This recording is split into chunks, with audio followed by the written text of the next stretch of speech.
In 1965, at the height of Beatlemania, John Lennon took delivery of a Rolls-Royce Phantom V, the ultimate symbol of British luxury.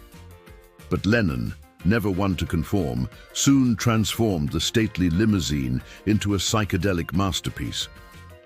In 1967, just as the Beatles were about to release Sgt. Pepper's Lonely Hearts Club Band, Lennon hired a Surrey coachworks and a team of artists, led by Steve Weaver, to repaint the car.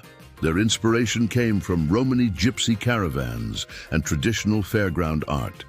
One of these was a present of John to his son Julian for his 4th birthday.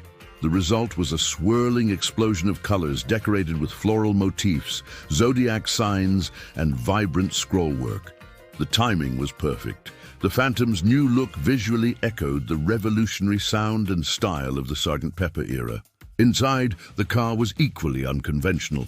Lennon fitted a rear seat that converted into a double bed, a record player, a television, and even a fridge, making it part limousine, part private lounge. The car polarized opinion. Some saw it as disrespectful to British heritage, others as a bold symbol of freedom and creativity. Today, Lennon's Phantom survives as one of the most famous Rolls-Royces ever built. It now resides in Canada at the Royal British Columbia Museum in Victoria. Often kept in careful storage, it occasionally returns to public display, where it continues to fascinate fans of music, art, and automotive history alike.